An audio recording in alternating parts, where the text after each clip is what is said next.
علماء کے بیانات سننے کے لیے مفتی اظہر قاسمی میرٹھ چینل کو سبسکرائب کریں۔ بسم مفتی اللہ اظہر قاسمی میرٹھ الرحمن چینل۔ الرحیم۔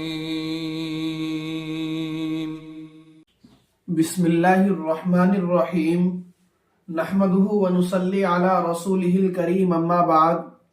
محترم ناظرین اکرام، اللہ تبارک و تعالیٰ کا بے پناہ احسان و کرم ہوا کہ اللہ رب العزت نے مجھے کچھ دین کی باتیں آپ کے سامنے کرنے کی توفیق عطا فرمائی۔ عزیز دوستو، میں آپ سے سب سے پہلے ایک گزارش کرتا ہوں کہ اگر ہمارے یوٹیوب چینل کو آپ نے سبسکرائب نہیں کیا تو ہمارے یوٹیوب چینل کو سبسکرائب کریں اور ہماری ویڈیو کو مکمل طور پر دیکھیں، اور اللہ تبارک و تعالیٰ سے میرے لیے بھی دعا کرے کہ اللہ رب العزت مجھے دین کے کاموں پر استقامت نصیب فرمائے اور دین کے کاموں کو صحیح طریقے سے اور صحیح انداز سے کرنے کی توفیق عطا فرمائے۔ عزیز دوستو، چلیے اب ہم شروع کرتے ہیں۔ گزشتہ دنوں جو ہمارا عنوان چل رہا تھا وہ خواب کے متعلق کچھ آداب میں نے آپ کے سامنے بیان کیے تھے۔ آج کا جو میرا عنوان ہے وہ عنوان اچھے خواب کے متعلق کچھ آداب ہے۔ چلیے اب ہم آپ کے سامنے شروع کرتے ہیں۔ اچھے خواب کے آداب میں سے سب سے پہلا ادب یہ ہے کہ اگر آپ کو اچھا خواب دکھائی دے تو اللہ سبحانہ و تعالیٰ کی اس پر تعریف کرنا اور خوش ہونا اور اس کو اللہ تبارک و تعالیٰ کی طرف سے ہی سمجھنا۔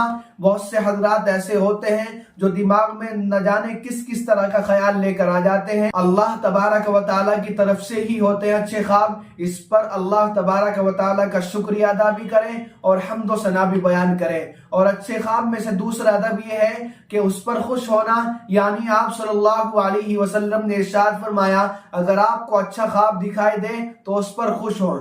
اور تیسرا ادب یہ ہے کہ اگر آپ کو اچھا خواب دکھائی دیے یا برا خواب دکھائی دے تو اس پر کسی عالم یا خیر خواہ کے علاوہ کسی کے سامنے بیان نہ کرنا، چاہے اچھا خواب ہو یا برا خواب ہو۔ اس کے لیے آپ کو ضروری ہے کہ کسی عالم یا خیر خواہ سے مشورہ کریں یا کسی عالم یا خیر خواہ کے سامنے اپنا خواب بیان کریں، کسی جاہل ان پڑھ کے سامنے بالکل بیان نہ کریں اور اپنے خیر خواہ کے علاوہ کسی کے سامنے بالکل بیان نہ کریں۔ ایسا بھی ہوتا ہے کہ اگر ہم کسی عالم یا خیر خواہ کے علاوہ کسی کے سامنے اپنا خواب بیان کریں گے تو اگر اس نے جو تعبیر بتائی ہے اور وہ غلط بتا دی تو ہمارے ساتھ وہی ہوگا جو اس نے تعبیر بتائی ہے، اور اللہ تبارک و تعالی ہمارے ساتھ وہی معاملہ کریں گے جو معبر اول نے جو تعبیر ہمارے سامنے بیان فرمائی ہے، کیونکہ آپ صلی اللہ علیہ وسلم نے ارشاد فرمایا کہ معبر اول جو بھی تعبیر بتائے گا وہ بعیلت وقوع پذیر ہو جاتی ہے، چاہے اس نے آپ کے اچھے خواب کی صحیح تعبیر دی ہو یا بری تعبیر دی ہو۔ اس لیے کسی عالم یا خیر خواہ کے علاوہ اپنا خواب کسی کے سامنے بالکل بیان نہ کریں۔ پرہیز کیا کریں کہ اپنا خواب اچھے آدمی کے سامنے بیان کریں جو ہماری خیر خواہی چاہتا ہے، اور یا کسی عالم کے سامنے اپنا خواب بیان کریں۔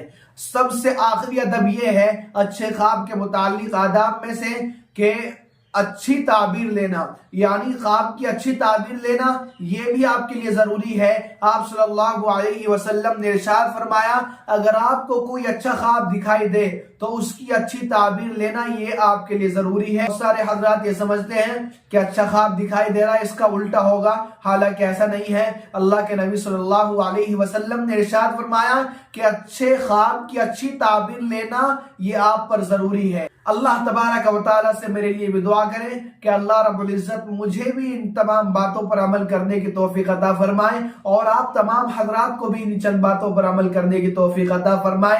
آمین۔ وآخر دعوانا الحمدللہ رب العالمین۔